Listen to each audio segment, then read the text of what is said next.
Good afternoon, ladies and gentlemen. I'm your host, B, and today's grown folk talk conversation is gonna piss some chicks off, but it don't matter. Chicks get pissed off no matter what you say, so I might as well go in. Let's watch these two clips, and then we're gonna have a really interesting conversation afterwards. Please like and subscribe. You got 3 kids. Ain't no husband nowhere around. Nope. You're not a prize bomb. You think I'm going to sit here and let you talk about men and hairlines being too far back or they being too short? I'm going to sit here and let a woman talk about men like they trash, but you got 3 kids. You ain't never been married. Like, ain't nothing wrong with you. There's something wrong with you, too. You had 3 different opportunities. I'm not going to do that. I'm not going to allow that to happen. This man's hair could be on the back of his head. Maybe he need to be bald. Who knows? Who cares? What I'm saying to you is, guess what? You ain't hot. Hell no! So, work it out. You know, what happened to humility? Why we gotta be, why we can't be humble no more? What is wrong with women? What is wrong with y'all?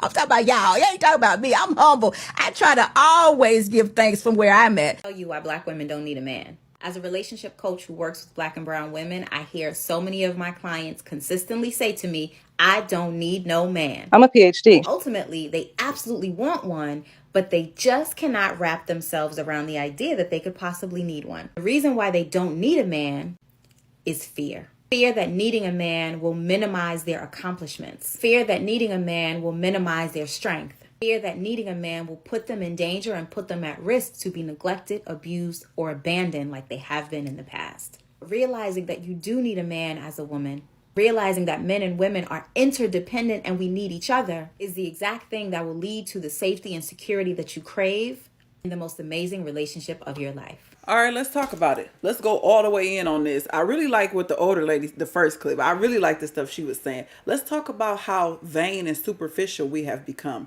Hairline, really? And my thing with men and their hairlines is, why do we as a people beat up each other over things we cannot even control?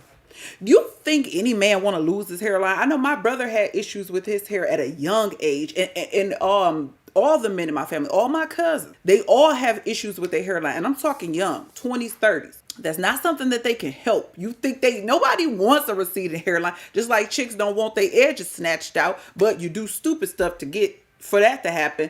But we ain't talking about that today. We talking about these men. Men's height. Chicks, oh, he got to be 6 feet. He got to be this and that. What I don't understand is, when you were a kid, yes, you had that fairy tale man, what you thought. But once you get older, you no longer think as a child. You're gonna learn today. If you say any man who ain't 6 feet, I'm gonna rule him out. He can't even look my way.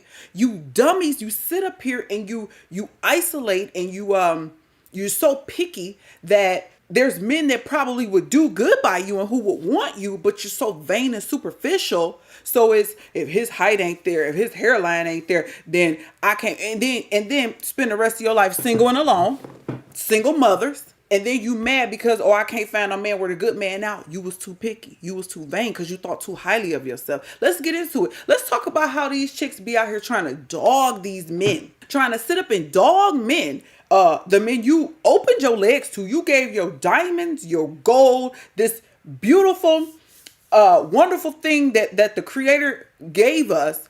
You give it to any Joe Schmo. Then you talk about them and say they ain't no good. But you had unprotected relations with them. Then you talk about them. Then you so butthurt, you throw all men in that category and want to dog them out. But not today, baby. Today we going in, we going hard for our men. And let me say this. To all you women who want to come and leave me comments, I be seeing them. I see them. But my thing about y'all comments is this. Y'all mad at me for speaking about the stuff that y'all doing. So you more mad at me for the correction than the chicks who actually out here doing the ratchetness? Really, nigga? That's what I don't understand. Or we gonna beat up the messenger, but we ain't gonna beat up the people who actually out here on some ratchet stuff. And furthermore, let me pose this question to any and everybody who see this video. What's the problem with defending a man? What's the problem with saying men are not treated like they should be? They're not treated like, and my father was born in the 60s. So that ain't too far away. What's wrong with treating men like we used to treat them? Remember Chris Rock did that stand up like daddy come home from working a hard long day and he get the big piece of chicken. What happened to taking what you have no matter how big or how small, and reverencing your man and showing some respect to your man. I spent this weekend doing a lot of thinking on this subject matter, watching my husband work real hard. We sit up here, and when I say we, I do not mean me, but I am a woman, so we sit up here and we talk about these men. Some of these men get off work and go to another job. And, oh, okay, I know women do it too, but I ain't talking about the women. And that's another problem y'all females have. We can't even have a conversation about how men are treated and just disregard it without women. Well, we do that too. We work 2 jobs. We work 16 hours and come home and cook and clean. I know you do, boo, because I did it too. But we're not talking about you. Stop acting like children. That when women do that, all I can think of is kids. If you got more than one kid, even if you was in school and you congratulating, or one kid getting some attention and then the other kid can't fathom them not getting no attention, it's like, yeah, you did good, but we're not talking about you. I'm not talking about you. I watched my mama get up and cook dinner at 9 o'clock in the morning before she went to work, and worked all day and came home late. So I know it. I've done it. I'm not discrediting or taking nothing from the woman, but baby, can we talk about the men, our strong black men who get out here and work in the face of all this adversity, all the ish they got to deal with when they go out in the world, because they the most hated of all ethnicities. I mean, it's no secret. Can we talk about it? Can we have a grown folk conversation about how our men are not respected like they should be, revered like they should be, credited like they should be? And I watched my husband this weekend go from work to work. And what he did, it wasn't for me. It was to help family out. But I just sat up and watched that, and I'm like, our men work so hard. And for their hard work, all they ask is for you to shut the hell up, make them something halfway decent to eat, keep the house tidy, keep the kids straight, and take care of them in the bedroom. That's it. That's all they ask for. Some of them more than others. Some of y'all men want a house squeaky clean. Some men ain't tripping like that. It depends on your man. But at the end of the day, when I see how hard my husband worked, my husband is the inspiration for this video. Again, shout out to my boo.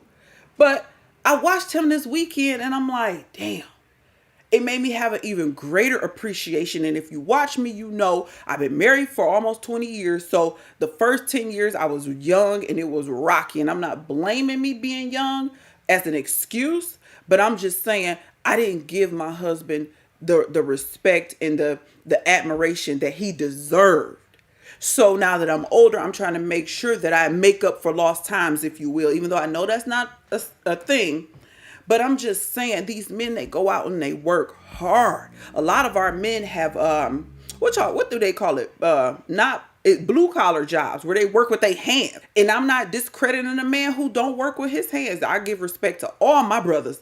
But these men who go and work hard with their hands be dirty, all on the ground, working outside in these weather conditions, to come home to somebody who got a nasty, stinking attitude, who have a sense of entitlement. And if I hear one more female sit up here and talk about a man got to make $100,000 when you done came from the hoods of Detroit, Baltimore, Chicago, New York, your parents ain't make that kind of money. You ain't never seen that money in real life. But any man who want to be with me got to have this. Meanwhile, you got children out of wedlock. What are you doing? Don't you know that is a big turnoff to men? They're sick of hearing it. I'm tired of this motherfucking And furthermore, shit. what you do is you when you say that, you're telling the men who make less than 100K, you're not good enough. You're not good enough for me, an average everyday chick from Chicago. That's not good enough. And the men are looking at you like, what? You grew up eating hot dogs and baked beans just like I did, and fried bologna and cheese sandwiches. But now you telling me my 60K ain't good enough. I got to make 100K. Meanwhile, on top of that, which this is just baffling to me, you have children by multiple men. Do I smell a whore? That is offensive. It's delusional. It's stupid. You look crazy. I'm so sick of hearing that. Just because this man make $40,000, $50,000, $60,000, you mean to tell me that we I don't want to cuss, but we gonna minimize that man? What I really want to say is you SHIT on him for making 50, 60K. I'm so sick of the 100K and above rhetoric. I'm tired of hearing women say that, because men who don't make that, you make them feel a type of way. Just like the men who say they gonna get a passport and leave the country and get a woman, make us feel a type of way. And I've been married almost 20 years and it makes me feel a type of way. So imagine what that does to the man, where you say if you don't make 100K, you ain't good enough. If you ain't 6 feet tall, you ain't good enough. Don't you know any man who's shorter than 6 feet wants to be taller, but you can't control that? Nope. So I just refuse to go along to get along with y'all. Y'all want somebody to stop talking about women and talk about what men do, and we do. We do over here at Grown Folk Talk. But we keep it a buck over here. And a lot of women are just out of control. Y'all got these puffed up, inflated egos watching all this. Sometimes I hate the internet, because before reality TV and the internet, you didn't even know how somebody else was living. You wouldn't even be able to know that somebody in another part of the country or the world got to spend $100,000 on their wedding. But then you see that, and then any man want to marry me got to spend $100,000. Girl, you already been with this man for 20 years and got 3 kids with him. Why would he need to blow all kind of money that he can't afford, you can't afford, on a wedding just to show off for other people?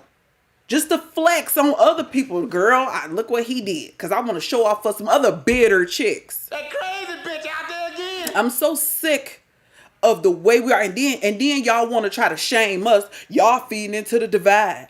Y'all pitting men against women. No, we not. We talking about what we see in everyday life and in these internet streets. Why would I want men and women to be against each other? And I'm married to a black man for 19 years. Damn! I came from a black man. All praise to the Creator. My father is still living. And I have 2 sons. Why would I want women and men to be against each other? If that's what you're getting from watching us, then to me, you need to look in the mirror at yourself and see. Because to me, I come to the conclusion of you one of them people who don't live in reality. You don't want to face what it really is, what goes on in our community. It ain't men against women. It's men tired and men standing up for themselves. And it's not just us. This is a spirit. This is divine. That men are saying, we tired of this. Y'all got all these requirements. We got to be 6 foot, have a 6-pack, and make 6 figures. Well, we want y'all to have zero to a small to 0 body count. And we definitely don't want y'all coming around and wanting us to accept and love your illegitimate children. Oh my Let's God. keep it real. Black people don't love kids like we used to. You can't send your kids down south for the summer and all that stuff like we used to. So the fact that y'all be trying to sit up here and say, if you get with somebody, you got to love their kids and this and that. Quit lying to yourself. That's my problem. We sit up here and just be lying to ourselves. Y'all trying to put women against men. No, we're not. We're speaking on the reality in 2024, what goes on between black and brown relations. And we're trying to get it together, having these conversations. I don't want men to hate women. What do I gain from that? So I'm going to end this video here, y'all. But we really need to look in the mirror and do a lot of reflecting and self-evaluation. Apologize and show a change in behavior to our men and vice versa. Because a lot of y'all men be out here wilding. Got kids by I don't know how many women. I just heard somebody say somebody had 21 kids. I'm like, what? God damn. So these men be out here wilding too, but we ain't talking about them today. Okay? And that should be okay. We should be able to do a video just talking about women. Just like I got a video where I talk about men having a bunch of kids by a bunch of different women. Go check it out. It ain't one-sided over here. I'm not pandering to men. I'm keeping it a buck. Y'all know how y'all be on social media. Y'all know how y'all be on Kendra G dating show and all that. And shout out to the sister from the first clip. I don't know her socials, but that older lady was she was keeping it a buck. We need to stop this. Y'all want our men to love us again. Well, give them something to love. Give them some act right. Some of y'all don't even want to take care of y'all kids. Some of y'all don't even want to look the way the Creator made you. You got so much eyelashes and all this phony stuff. Men can't even see you in your true beauty. Nope. But he got to have $100,000. Let me stop. I could go on and on. Don't forget to like and subscribe. Y'all make sure y'all leave me a comment. You know I'm trying to get to 10K subs, so help a sister out. And until next time, I'm your host, B, and I'll catch you in the next one. Come on, Peace. Pressure